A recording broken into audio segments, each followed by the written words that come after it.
Hello and welcome to the France 24 interview. Thank you for joining us. Our guest today is the spokesperson for Combined Joint Task Force Operation Inherent Resolve. The stated purpose of that operation is to militarily defeat the Islamic State organization, both in Iraq and in Syria. Colonel Sean Ryan, thank you for being with us. Thanks for having me, and I'll be ready to answer your questions about France's World Cup victory anytime. For now, we'll focus, though, on the situation both in Iraq and in Syria. Now, your forces, along with their regional and coalition partners, are a good 4 years into this fight against the Islamic State organization. At this point, what's your assessment? What stands in between the reality on the ground that your troops and their partners are facing and you being able to declare that the mission has been accomplished? Well, the mission is definitely not over. We're still fighting a very brutal enemy that leaves behind a lot of improvised explosive devices to slow down the offensive. Right now, we're operating under Phase 3 of Operation Roundup. That phase is not starting yet. What we're doing right now is shaping the operation.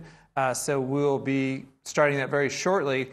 And that's down in the lower Euphrates River Valley with an end state of the city of Hajin.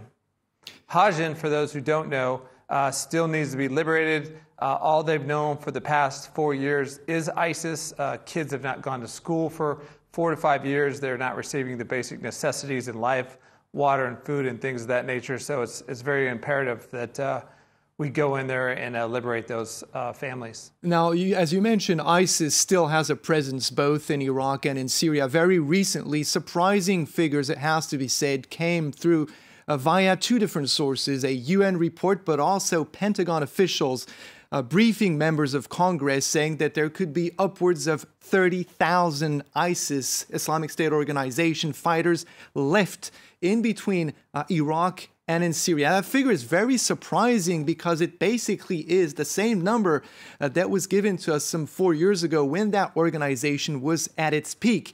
Now, what happened in between the very recent times when sources inside the U.S. government and the U.S. military were saying that the Islamic State organization only had a few thousand fighters left, and now these figures coming out were gross miscalculations made? And how did you come to reassess this situation and come up with these figures? Well, we're not sure exactly what type of metrics either of those organizations use to come up with those numbers. We are asked quite frequently how many ISIS fighters are left, but that is almost 100% pertaining to the fight at hand as in the middle Euphrates River Valley. And the numbers that we've usually given out are anywhere from 1,000 to 1,500. So we're not disputing their numbers. They do seem a little high to us, but we're not actually sure of how they came to receive those numbers, as our focus has been on the fight in the MERV and the soldiers and terrorist fighters that we see in that area. But Pentagon officials, so basically your own sources, have acknowledged that there are far more fighters today than they had previously said, only very recently. So again, what happened? Is there a resurgence of the Islamic State organization? I wouldn't say there's a resurgence. I would say that the numbers game is a very difficult and complex one because you can have fighters, and I think they're counting in Syria and Iraq. And again, we don't know the matrix involved for them doing that. So it's very difficult. I can tell you this from the coalition standpoint, in the middle Euphrates River Valley, when we were fighting there before we moved a little bit lower down, we were counting the fighters that we see and through intelligence and things of that nature. But you also have to understand that a lot of these ISIS fighters are underground. They're hanging out in the Hammer Mountains. We know that. They're in tunnels in the Euphrates River Valley. And so it's very difficult to actually count when they live down there during the day and only come out at night.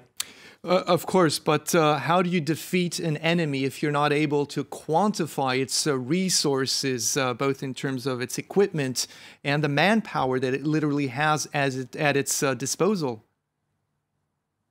Well, I believe the coalition has done an outstanding job in going after their funding sources, destroying them logistically, and as well as communications. From what the coalition sees, our fight in our area in Syria is going very well. And again, the effort right now is to destroy the last remnants of ISIS in that area. Now, another figure that where we see pretty stark disparities between your sources and those of international organizations concerns one of the tragic byproducts of this fight against the Islamic State organization, and that is civilian casualties. If we stick to your figures, basically upwards of 1,000, how do you explain so many civilian deaths on or close to the battlefields, both in Syria and in Iraq? Did your forces and their partners simply opt for the wrong method with what some would call a brutal aerial campaign over densely populated areas? Well, the fight that most of these groups are going with numbers-wise have been in Raqqa and Mosul, and that was house-to-house fighting, so that was definitely urban, intense fighting. Again, we're not exactly certain about the metrics used to get those numbers. What we do is go based off evidence, and we're open and willing to work with these organizations, and we've put that out many times.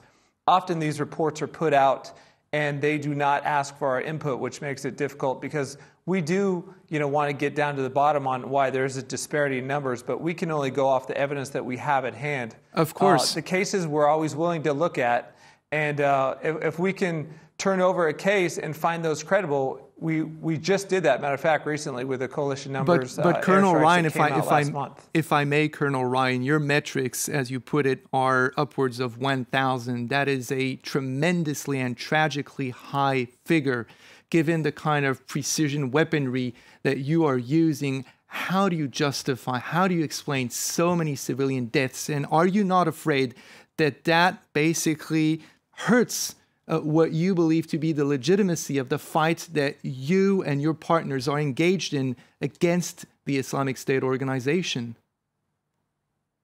Well, I can tell you our thoughts and prayers are to any civilian that was killed by any coalition strikes. But I can tell you we're fighting, a brutal enemy that used non-combatants as enemy shields. We would see some ISIS fighters on rooftops, and not knowingly underneath, they had groups of people in that building. So, when we'd make a strike, to use that as an example, we would take out, it was a precision strike, and we would take out those 5 ISIS fighters. We wouldn't find out till later that there was possible, civilians underneath. So those are the kind of stories that have came out that we just don't know. But I can tell you that, the coalition has gone in there and basically liberated, 7.8 or so million people. And if we just let ISIS stay in those areas, I don't want to know the effects of that if we didn't go in there and help them out and get those civilians to freedom and eventually liberated and then back into their homes eventually. Are you saying that the civilian deaths to a certain extent are part of the cost that has to be paid in order to militarily defeat the Islamic State organization? Absolutely not. I'm not saying that at all. I'm saying that, we understand that unfortunately these things happen. We don't want them ever to happen, and we go to great lengths so these things don't happen. But I think what's forgotten in all this is, again, going back to ISIS. I mean, they went through Iraq and Syria, kidnapping, murdering, pillaging, entire communities. And then these particular cities, they were trying to deem as their capitals. So yes, they were fighting a little bit harder in these cities. And unfortunately, some civilians were killed due to these airstrikes. Now, some of your key partners in this fight, you mentioned, door-to-door battles in densely populated urban areas, were Kurdish members of the so-called Syrian Democratic Forces. Many of them feel that they were very much abandoned by the U.S. And members of the anti-ISIL coalition. Why did your forces not prevent Turkey from attacking Kurdish-held cities in northern Syria, in Afrin, for instance, or Manbij? This fight between Turkey and these Kurdish fighters drew precious human resources away from the front lines in the fight against the Islamic State organization. Why did this situation occur, and why was there not more of an effort on behalf of the U.S. to prevent this from occurring? Well, first, I would disagree with that statement a bit, because I believe the Syrian Democratic Forces are a very value-added partner to the coalition, and we work hand in hand with them on a daily basis. As far as other regions, we just have the Middle Euphrates River Valley was our target of opportunity. That's where we saw the greatest number of ISIS fighters, and that's where our mission was at. Anything else beyond that, that is definitely political discussions and way above what I can answer. But in terms of the fighting, did you not feel, basically, did your soldiers not feel the heavy absence left behind by these Kurdish fighters who had to leave the front lines in the fight against the Islamic State organization and go back to some of their cities in order to basically fight another enemy for them, namely Turkey? Was that not felt on the ground? I would say, again, the Syrian Democratic Forces is an important ally of ours, and we work with them all the time. And I'm just not going to go down the road of things that are on the political spectrum, because the coalition doesn't make those decisions. Now, let's talk a little bit about the calendar. Basically, one of the priorities of Operation Inherent Resolve is also to ensure regional stability. Does that mean that U.S. troops, once the mission has been accomplished and the Islamic State organization is fully defeated, will have to stay behind in Iraq? And if so, how long and with whose approval? Well, first, we're here in Iraq at the invitation of the government of Iraq, and we'll stay as long as that invitation is out there, and we've put that out quite a few times.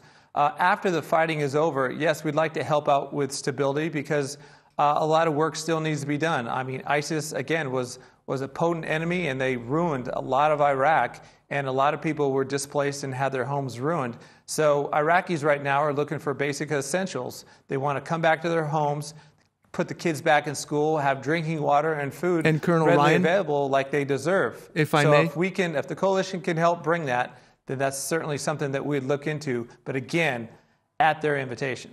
Colonel Ryan, will U.S. troops be staying behind in Syria as well? Quickly, please. That is a diplomatic question as well, and I can tell you we're set there for as long as we can complete the mission, and if it goes longer than that, then that's for greater forces than the coalition to decide. Colonel Ryan, thank you very much for being with us, and thank you for watching France 24. Stay tuned for more news.